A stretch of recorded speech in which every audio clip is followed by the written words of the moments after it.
Bonsoir, professeur Vernaz. Bonsoir.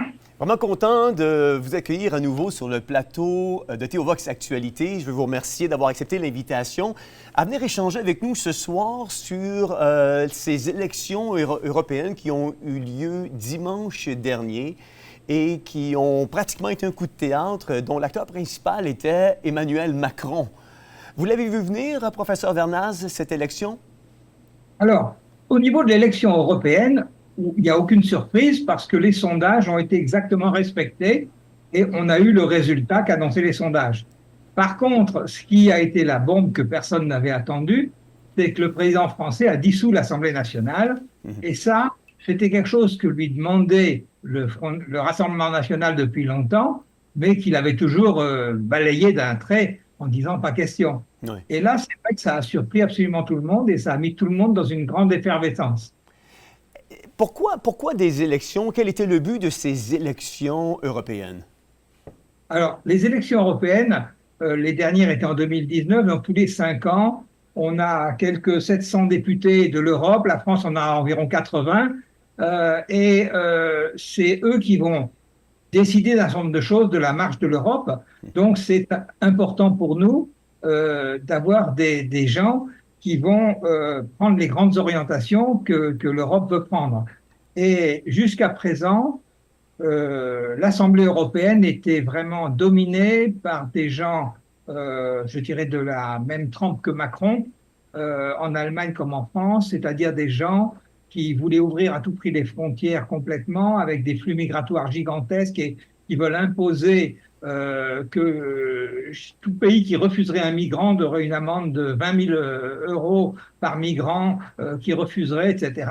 Donc, veulent imposer une migration forcée à marche forcée, veulent imposer un pacte vert qui est absolument diabolique parce qu'il détruit tout, il détruit l'énergie, il détruit l'agriculture, il détruit l'industrie. Donc, au nom je dirais, ce qu'on appelle d'une politique pastèque. Vous savez, on appelle ça parce que c'est vert à l'extérieur et rouge à l'intérieur, comme la pastèque. Oui, tout à fait.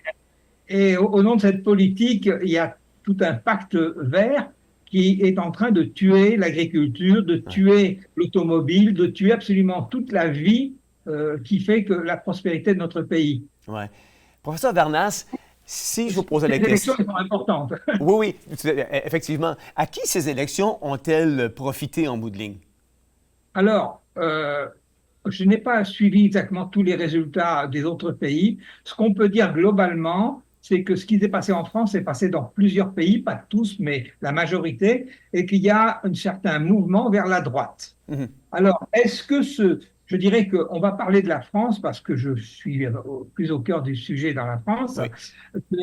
mais est-ce que cette petit shift vers la droite de l'Assemblée européenne va être suffisant pour arrêter le monstre qui est en route? Je ne peux pas répondre, je n'en sais rien. Ouais. Parce que quelque part, je dirais qu'il y a une droite au pouvoir, soi-disant droite, qui s'appelle plus ou moins le PPE, qui est social-démocrate, mais qui a entériné toutes les mesures, je dirais, que je conteste de l'Europe. Et est-ce que ça va être suffisant? Aujourd'hui, beaucoup d'alliances vont être remodelées, tout est mouvant. Ouais. Donc, je ne peux pas vraiment dire si ce sera suffisant pour faire changer la ligne politique de l'Europe. Mais en tout cas, ça va dans la bonne direction. Il y a moins d'écologistes, Oui. il y a moins de wokistes, je dirais. Il y a des gens qui s'opposent à une immigration à marche forcée pour faire l'islamisation, en gros, de l'Europe.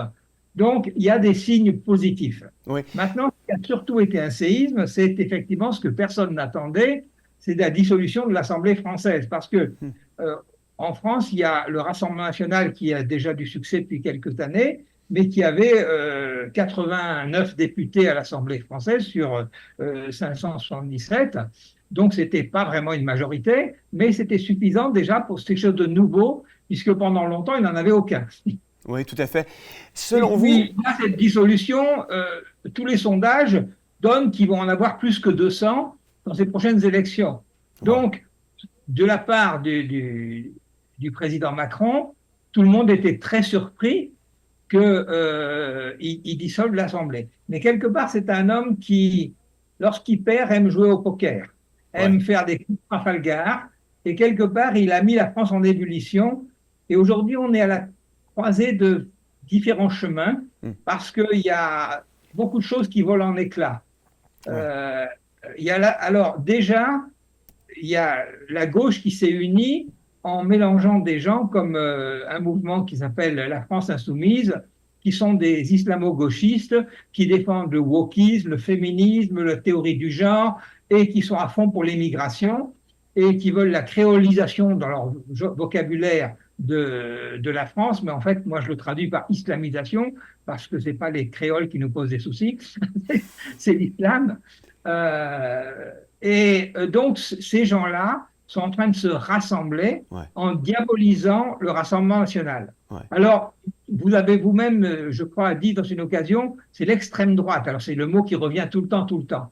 Moi, je ne suis absolument pas d'accord avec cette expression. Est-ce qu'on utilise extrême droite justement pour faire peur aux gens, aux Français, aux Européens? Exactement. On l'utilise ici au Canada également, mais c'est... Exactement ce qui est utilisé. Et ce mot ressort toutes les 5 minutes. On ne peut pas collaborer avec l'extrême droite. Le danger des nazis à notre porte, enfin, toutes sortes de formules pour essayer de faire peur. Ouais. Si ces choses-là avaient un certain sens il y a 50 ans, lorsque ces premiers partis avec Jean-Marie Le Pen étaient là, il y avait une certaine réalité de ça. Les choses ont complètement changé en un demi-siècle. Moi, je trouve ça fascinant de voir qu'on est vite à dire extrême droite, mais jamais nous allons utiliser l'extrême gauche. On va qualifier l'extrême gauche de progressiste. Tout à fait. Et en fait, je dirais que pour moi, le Rassemblement national est tout sauf l'extrême droite, parce qu'il est beaucoup, beaucoup plus à gauche qu'elle était la droite classique dans les années 80-90, les années Chirac, les années... Donc, ils sont beaucoup plus à gauche, et moi-même, je les trouve trop à gauche dans beaucoup de points de vue. Donc, qualifier ça d'extrême droite, c'était une manière de les diaboliser, de nous faire peur. C'est d'ailleurs la même chose qui est arrivée en Italie, où on a qualifié d'extrême droite Giorgia Meloni, et elle est au pouvoir maintenant depuis un certain temps, et on voit qu'elle n'a rien à voir avec Mussolini, qu'elle est une femme qui conduit très bien le pays, et que les Italiens s'en réjouissent. Ouais. Donc, on est en train de diaboliser, mais alors que le vrai risque est dans l'extrême gauche. Aujourd'hui, on voit que l'extrême gauche est dans la rue, et l'extrême gauche est d'une extrême violence. Ils sont des soutiens du Hamas, ils sont avec un antisémitisme notoire, et s'il y en a bien certains qui se rapprochent du nazisme, quand on voit qui est-ce qui était copain d'Hitler, c'est le grand mufti de Jérusalem qui voulait éradiquer les Juifs, eh bien c'est de ces mouvances-là que sont venus les frères musulmans, et on voit clairement que leur position de soutien au Hamas et d'antisémitisme de l'extrême gauche est un vrai danger, et qu'en fait, on appelle une fois plus le mal bien et le bien mal, c'est-à-dire l'extrême, le danger serait à droite, alors qu'en fait, il est à gauche. Absolument, absolument. Vous en avez parlé, professeur Vernaz, un petit peu plus tôt, la sortie de Macron, la dissolution de l'Assemblée nationale. Y aura-t-il des alliances? Quels sont les délais? Qui gouverne présentement, étant donné la dissolution de l'Assemblée nationale? Alors, le gouvernement est toujours en place, mais ils ne peuvent plus créer de loi puisqu'il n'y a plus de députés. Donc, ils appliquent les lois actuelles, mais ils font fonctionner la boutique, mais ils ne peuvent pas faire changer les choses puisque la dissolution fait qu'on n'a plus de députés. Mais là, le timing est très court puisque toutes les listes des nouvelles élections doivent avoir été déposées dimanche prochain. Ça laisse uniquement quelques jours pour créer des alliances, pour déterminer des listes, trouver des candidats dans chaque circonscription française. Et c'est un challenge assez compliqué. Ouais. Donc, d'ailleurs, certaines personnes ont fait un recours en Conseil d'État en disant c'est beaucoup trop court, mais en même temps, le président s'est appuyé sur un article de la Constitution qui dit qu'en cas de dissolution, des élections doivent avoir lieu immédiatement après. Donc, il y a un temps très, très court. Alors, il y a eu un séisme pas plus tard qu'hier, puisque le parti de droite classique, qui est un parti qui est partagé depuis au moins 10 ans, mais qui essaye de faire bonne figure en ménageant la chèvre et le chou, ouais, a fini par exploser hier entre ceux qui veulent soutenir et s'allier avec le Rassemblement national pour faire changer les choses et ceux qui veulent surtout pas et disent c'est le diable, il ne faut pas aller avec eux. Donc ce parti est en train d'éclater actuellement et on va voir un petit peu comment le paysage politique va se reconfigurer dans les jours qui viennent, puisque des listes doivent être déposées dès dimanche. Ouais. On a parlé de ce que vous avez gagné. Vous avez gagné 10 sièges de plus environ au niveau de ce que les politologues appellent l'extrême droite à travers l'Union européenne. On parle d'une dizaine de sièges. On parle d'une montée de 16,5% à 18%. L'Allemagne a perdu beaucoup d'écologistes également. Mais ça m'amenait à vous poser peut-être la question suivante. En dépit de ce que vous avez gagné, perdu, j'imagine que ça a suscité des enjeux importants. Oui. Alors, en fait, c'est pas si simple que ça parce que c'est pas des blocs homogènes. Et en fait, l'Europe fonctionne avec des alliances. Et la question, c'est aujourd'hui, les députés du Rassemblement national sont dans une certaine alliance au niveau de l'Europe.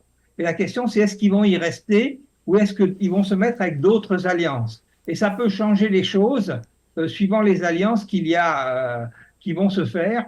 Donc, aujourd'hui, on est tellement pris par la politique franco-française que je ne pense pas que nos députés sont encore en train de travailler sur les alliances au niveau européen. Là, on a une semaine où il faut absolument reconfigurer le paysage français. Mais lorsque les élections françaises seront passées, je pense qu'on va voir aussi de nouvelles alliances au niveau de l'Europe. Ouais. Est-ce que c'est une bonne chose, une diminution des écologistes? Alors ça, c'est clairement une très bonne chose parce que leur programme est clairement, la philosophie qui est derrière ce que j'appelle l'escrologie, c'est une écologie de mensonge, une écologie qui fait plus de mal à la Terre que de bien, mais surtout qui est basée sur la haine de l'homme, qui est basée sur la théorie que l'homme est le prédateur de la planète et qu'il faut le contraindre dans tous les domaines. C'est tout juste si le fait qu'il mange et qu'il boit fait des déchets, qu'il respire fait du CO2. Il ne faut pas qu'il prenne l'avion parce que ça détruit la planète. Il ne faut pas qu'il ait d'enfants. Donc c'est une philosophie qui ne cherche absolument pas à élever l'homme et à chercher le meilleur pour lui, mais au contraire à le contraindre, à le limiter, à le réduire et qui pousse à l'eugénisme, à réduire la population mondiale. Ouais. D'ailleurs, sur cette base-là que beaucoup de transhumanistes, de globalistes s'allient avec les écolos parce qu'ils ont ça en commun. Oui. Quand on parle de répercussions par rapport à ces élections pour la France et les pays de l'Union européenne, on sait que dernièrement, on a eu une chronique, vous et moi, on a eu une entrevue ensemble où on parlait de la constitutionnalisation de l'avortement à l'intérieur de la Constitution française. Le fait que ces élections-là sont passées, le fait qu'il y a eu une dissolution de l'Assemblée nationale, est-ce que la constitutionnalité de l'avortement dans la Constitution française demeure ou elle est tombée avec la dissolution? Non, tout à fait, elle demeure. Malheureusement, ce qui a été voté est voté. Maintenant, on ne peut plus... Alors, il y avait une loi qui était sur le tapis, qui était une deuxième loi mortifère. C'était une loi sur le suicide assisté, la fin de vie, et qui levait toutes les barrières. On pouvait mettre fin à ces jours très facilement et ça ouvrait la porte à toutes les dérives. Cette loi, je suis très content que finalement, elle n'est plus à l'ordre du jour puisque l'Assemblée est dissoute. Donc celle-là n'a pas abouti. Mais celle sur la constitutionnalisation de l'avortement, c'est terminé, c'est là. Et le parti Rassemblement national a dit qu'il n'essayerait pas d'y toucher. Ouais. En fait, de toute manière, ils ne peuvent pas toucher à la Constitution pour le moment. Parce que tant que le président de la République n'est pas de leur bord, ils ne peuvent rien faire. Ouais. Donc même si demain ils étaient aux manettes au niveau du gouvernement, leur pouvoir serait assez limité. Mais si après-demain, c'est-à-dire 2027, il se trouvait qu'ils étaient aussi à la présidence de la République, s'ils voulaient changer les choses dans la Constitution, ce qu'ils ont dit, c'est au niveau de la préférence nationale, des arrêts migratoires, mais pas sur les aspects sociétaux dont ils n'ont pas voulu faire cas quelque part, et qui pour nous chrétiens est quelque chose d'important. La destruction de la famille, la GPA, l'euthanasie sont des sujets, l'avortement essentiel, oui. Mais qui pour le Rassemblement national, c'est des sujets qui ne sont pas vraiment fondamentaux, et il y a une diversité de points de vue, et ils préfèrent ne pas y toucher. Donc je ne compte pas sur eux pour vraiment défendre des valeurs chrétiennes. Oui. Par contre, j'espère qu'ils vont défendre réellement contre l'islamisation de la France qui avance à grands pas, contre l'insécurité Donc ça, c'est quand même des avancées positives pour notre pays. Ouais. Est-ce que ces élections ont chamboulé la politique française? Ah oui, complètement. Parce que je dirais que la gauche, qui était aussi très diversifiée entre les écolos d'un côté, les LFI très violents de l'autre, les socialistes qui, eux, ne sont pas violents, mais qui avaient beaucoup perdu de poids, je dirais que les socialistes sont arrivés en tête, ce qui déjà inverse un peu les valeurs par rapport à avant, du côté de la gauche, mais ça n'empêche que c'est quand même LFI qui a une grande gueule qui prend le pas sur l'ensemble de cette association et ils viennent faire un front de gauche où les idées LFI sont manifestement celles qui vont être portées. Et Ouais. actuellement, ils organisent dans la France entière des violences. Donc il y a un danger. On est dans une bouilloire actuellement où la crainte de l'arrivée du Rassemblement national au pouvoir pousse tous les gauchistes de tout poil à des actions extrêmement violentes qui mettent en danger le pays. Donc, on nous fait croire que le danger est à droite, et il peut y avoir quelques extrémistes de droite, il y en a toujours eu, mais ils sont une minorité par rapport à ceux de gauche, qui sont bien, bien plus nombreux et bien plus actifs actuellement. Ouais. À la lumière de ces résultats, professeur Vernaz, est-ce qu'Emmanuel Macron devrait démissionner? Croyez-vous qu'il faudrait davantage la destitution de Macron que la dissolution? Je dirais qu'aujourd'hui, il faut attendre les résultats. Après, je ne me rends pas compte, je dirais qu'il ne faudrait pas travailler dans l'urgence. Je pense qu'il y a un côté positif. C'est très dangereux quand on est dans... Il faut tout décider des choses qui vont nous engager pour des dizaines d'années en 2-3 jours. Ouais. Et c'est le cas dans lequel on nous met aujourd'hui. Ouais. Je pense qu'il faut un peu de recul et qu'il serait bien d'avoir un temps de cohabitation pour que chacun puisse montrer ce qu'il y a derrière, de quoi il est capable, et qu'on puisse avec du recul. Maintenant, si cette cohabitation se passe mal, effectivement, la destitution serait certainement une bonne solution. Quelle pourrait être, ma dernière question pour vous ce soir, quelles pourraient être les répercussions de ces élections chez les chrétiens et pour les chrétiens de l'Europe et de la France? Les points positifs peut-être les points négatifs par rapport à ce qui s'est passé. Je dirais que les chrétiens souffrent, je dirais, de tout ce qu'on leur impose, de wokisme, d'éducation sexuelle à 3 ans, de drag queen à l'école, de choses comme ça. Et actuellement, c'est cette mouvance-là qui, en France comme en Europe, est très agissante. Je dirais que je pense que si la droite revient plus en force, il y aura un coup de frein de ce côté-là, qui est quelque chose de positif dans ces évolutions sociétales. Maintenant, je ne fais pas trop d'illusions. Je dirais que je n'ai pas une vraie confiance dans des mouvements politiques, quels qu'ils soient. Lorsqu'il n'y a plus la crainte de Dieu, je pense qu'aucun mouvement n'est vraiment à l'abri de toutes sortes de dérives, de luttes de pouvoir, de choses comme ça, et que le pouvoir corrompt, sauf s'il y a la crainte de Dieu.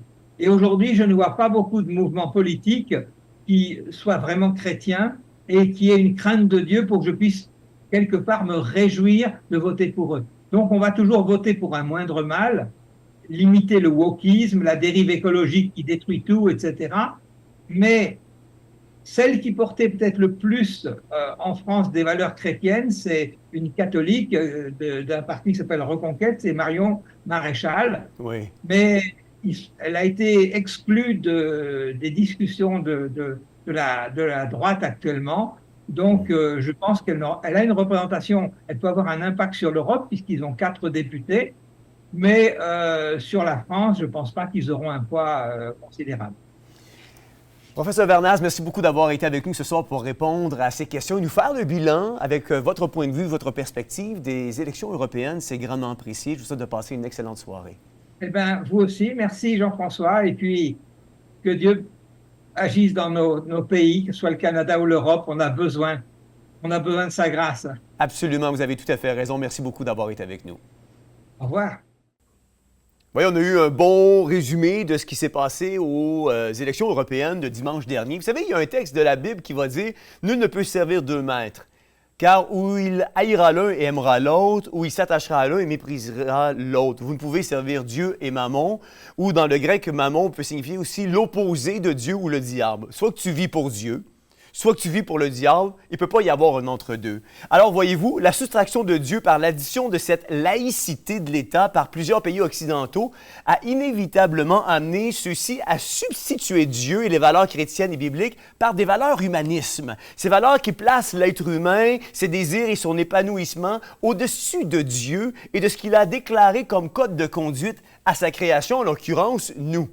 En fait, ce retrait de Dieu de nos institutions politiques a soustrait toute référence à une moralité biblique pour une déchéance démoniaque duquel nous, nos enfants, notre société et notre monde sont exposés aujourd'hui. Ce retrait de Dieu a multiplié l'accroissement du mal. Ce retrait de Dieu a soustrait le rationnel pour l'irrationnel. Il a soustrait la logique des choses pour l'illogisme. Il a divisé les gens pour mieux régner sur nos civilisations. Il a remplacé la sagesse par la folie, la moralité par l'immoralité, le bien par le mal, la dignité par la déchéance, la vérité par le mensonge, cette pureté par le péché, cette innocence par le non-sens. Ce retrait de Dieu a causé à notre nation la perte de nos repères, la perte de notre identité et un vide moral dans nos institutions politiques, ouvrant ainsi la porte toute grande à cette souillure que l'on appelle le péché. Le péché qui est, lui, propulsé par le diable pour tenter de garder loin de Dieu et tenir captif notre nation. En fait, enlever Dieu de l'équation pour une société, c'est se rebeller contre ses commandements et le soustraire de notre pays. C'est en fait ouvrir grande la porte et accueillir son contraire pour nous guider. Et ce contraire est le diable qui veut tout sauf notre bien.